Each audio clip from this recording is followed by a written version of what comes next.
Hello everyone, and today we're gonna discuss Mass Effect, the Legendary Edition, which is coming out in May sometime. I can't remember the exact date in May, but I know it's May. I thought it would have been sooner than that. So the Mass Effect Legendary Edition, if you don't know what it is another HD remake. Yay, because, last year we just spent having remakes. It's coming to the PS4 and the Xbox One.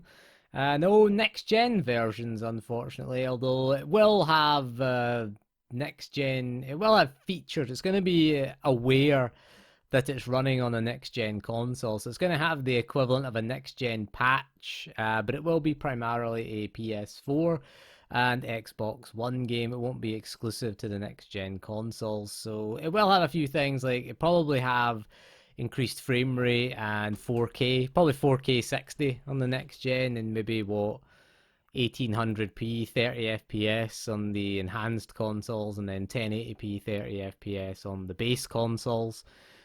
So that's probably what we can expect from the Mass Effect Legendary Edition.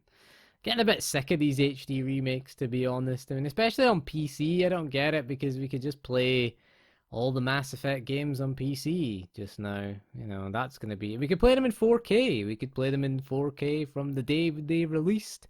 If you had 4K monitors back in, 2007, the first one came out.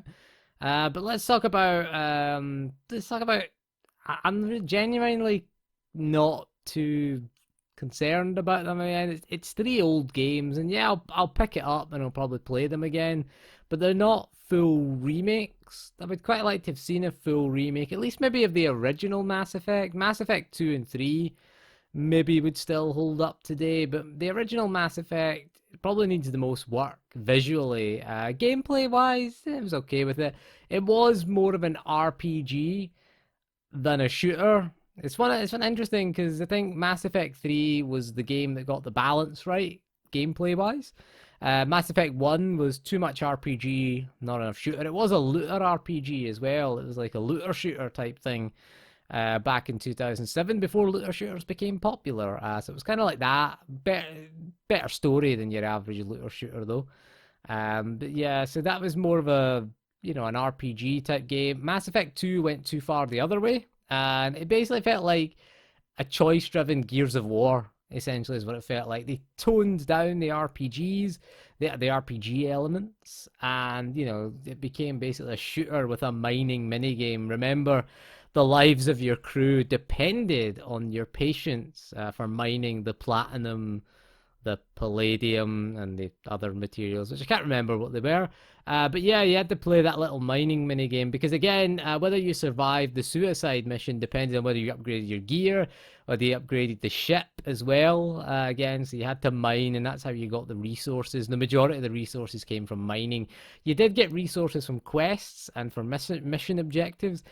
But yeah, Mass Effect 2 was too much of a shooter, not enough of an RPG. Mass Effect 3 did manage to get it right, I thought, in its gameplay. The ending wasn't great in Mass Effect 3, and I actually quite like the multiplayer. The multiplayer is not available now, and that's a shame, because I actually liked it. It was one of the things I liked about Mass Effect 3. But I think Mass Effect 3 got the gameplay and the RPG elements. It found the right balance by Mass Effect 3, and the less we say about Mass Effect Andromeda, the better. That was terrible when it launched. Oh, that was a horrible game.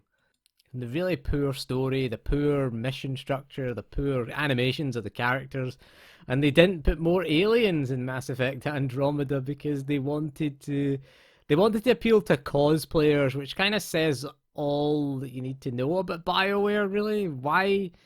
Let's not be concerned with making a good game. We got to appeal to cosplayers, and I hate cosplayers. I'm sorry if you like cosplay, but cosplayers are arseholes, to be honest with you. They're the biggest. I went out with a girl who was a cosplayer, and they're the biggest arseholes you've ever met.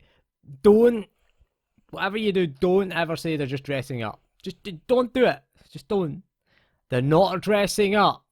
They're assimilating the character. That's what one of them told me. I said, yeah, I thought that when you were dressed as Squall from Final Fantasy VIII. Talk about it, I thought that with your rubber gun blade, your foam gun blade. I thought that he's assimilating that character.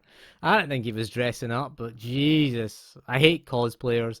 I hate Final Fantasy fans in general. I like Final Fantasy as a game, but it has the worst fans. I've got to say that. I've got to say that. I'm really going to say that.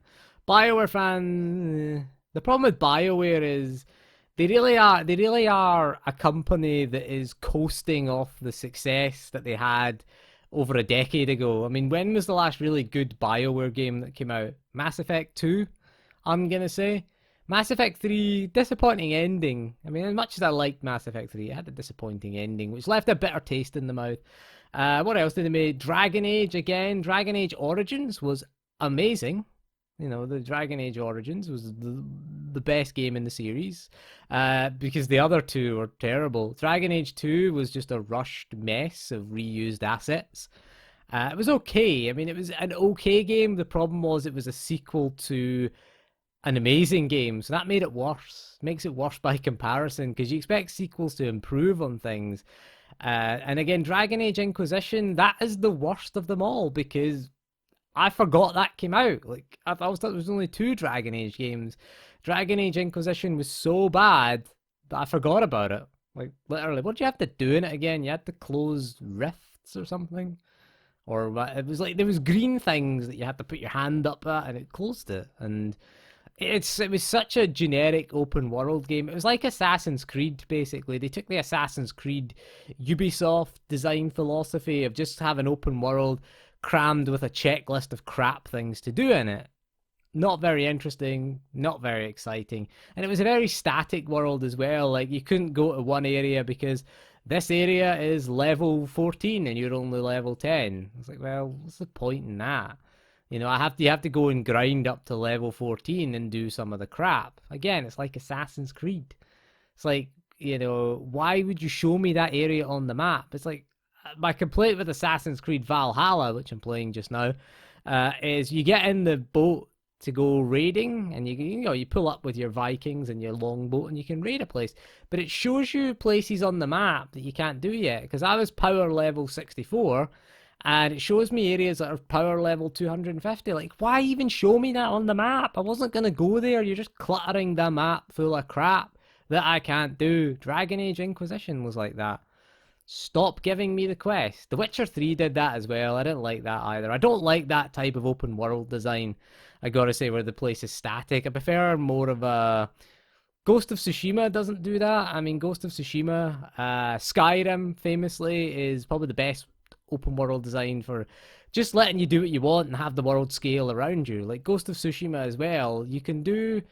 There's certain areas where you can't go to yet because they're story areas, but they're clearly marked on the map. Like, you can't go to Castle Canada because them damn Canadians have took over, or like Castle Shimura because that's the main goal of the objective. So you can't go there yet, but it clearly tells you that you can't go there. The rest, most of the map you can visit, and the game scales around you.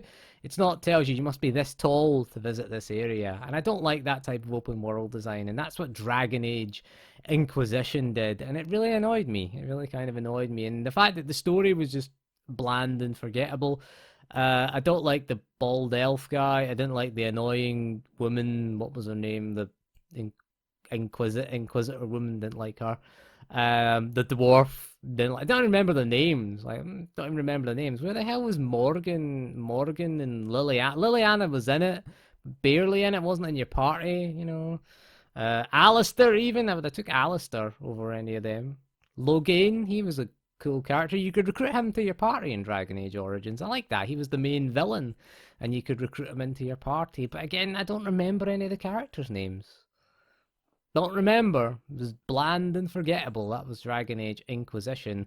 And the less we say about Anthem, the better. Anthem has been, again, they've been in incubation mode, apparently, the developers for Anthem. One of the most telling things I have to say about Anthem and how EA sees Anthem is, have you noticed how, like, when EA have migrated most of their games to Steam, Anthem is nowhere to be found. Like, SWTOR launched on Steam, Battlefield 5, Star Wars Battlefront 2 launched on Steam. They brought Mass Effect 3 over and Dead Space 3, and they brought they brought all the Need for Speed games over, but where's Anthem? Surely you think if Anthem was worth salvaging, you'd put it on Steam. And also, they recently put Star Wars Battlefront 2 on the Epic Games Store, and it was free for a while on the Epic Games Store. Surely, if you thought Anthem had a future, maybe stick that on the Epic Games Store for free for a while. Might bolster the player numbers, who knows. I wish they would just get rid of Anthem, to be honest. I wish they would just kind of can Anthem and just work on, reallocate those developers to SWOTOR. I mean, SWOTOR, SWOTOR has been around, it's 10 years old this year. At the end of this year, it'll be 10 years old. So at least SWOTOR has survived, and SWOTOR must be doing the business for EA, because in the last decade, EA got very cancel happy with a lot of their live service games and MMO games. They cancelled, there was a Need for Speed MMO that they cancelled. There was a FIFA MMO, I think, that they cancelled. I don't know. It says there was. I never knew it existed. They cancelled like Battlefield Heroes. There was Battlefield. There was another free-to-play Battlefield game that they cancelled as well. So they cancelled quite a lot of those live service games, and they famously, of course, canned a lot of studios. And a lot of people think Bioware are just living on borrowed time now at EA. Really. But yeah, it's interesting to see that it's the kind of thing that I hope that they get this right with the remake. We've seen a lot of disasters of games, really. Even remakes, even like really poor. Like, look at the 13 remake. That was terrible. Although it was made by a small studio, though. But, can we really trust AAA publishers to do this? And again, there's also another rumor about Knights of the Old Republic, that there is another RPG coming set in the Knights of the Old Republic universe, not in development by Bioware. And at this point, given Bioware's track record over the last decade and what we've just discussed in this video, I would say that's a good thing. It's got to be a good thing there. Hopefully Obsidian. I liked Obsidian's Knights of the Old Republic 2. I thought that was one of the best in terms of lore. And in terms of things like the way they handled the class progression, like they gave you the advanced classes, that came in KOTOR 2. And you also had the best character ever in Star Wars, Kreia. I loved Kreia. Kreia was an amazing character. Certainly one of the best and deepest characters that we've ever had in Star Wars. And again, you got to appreciate that from Obsidian Games. They really do. They really knew how to make games. Fallout New Vegas as well is what they made. I guess they're owned by Microsoft now, so they're going to make games exclusively for the Microsoft platforms. Probably not. The Xbox doesn't have any exclusive games, so Microsoft platform exclusive. So Xbox and Windows, then they're going to make games for. So I'm looking forward to see what Obsidian Games make, because again, I would trust them more with another Knights of the Old Republic game at this point than Bioware, given that they've still got a decent track record now. The Outer Worlds was okay. I never really played much of it because it didn't run well on my PC at the time, but I maybe go back and check that out at some point. But yeah, I'm concerned about the Mass Effect Legendary Edition. I'll probably pick it up. It is a bit expensive for 3 games. I mean, bear in mind, you could buy the Mass Effect Trilogy for like £10, and they're selling it as a full-priced game. But yeah, I get that you're getting 3 games there that they've up-res the textures in, because knowing EA, minimum effort, maximum profit, that's the EA way. Probably have microtransactions, I guess. You want to buy some more Commander Shepard armors that are probably available in the game, and yes, you do get all the DLC, which is good. So you'll get things like Lair of the Shadow Broker, which was an amazing DLC for Mass Effect 2. I like that DLC. So Mass Effect 2 had some decent DLC. Did Mass Effect 1 have DLC? I think there was like a horde mode type thing for Mass Effect 1 I remember playing. But I don't remember. I'd never played any Mass Effect 3's DLCs because I just was annoyed at the ending and didn't want to play it again. So I guess I'll check them out. So hopefully it'll be good. Please be good. I mean, that's the expectation levels. They're so low that you'd like, just be good. Just don't. Just work. Just work. That would be good. Okay, that is how low the bar is these days. And even then, you're still disappointed with games. But anyway, that is all for this video. So thank you for joining me. We'll see you again soon. And goodbye.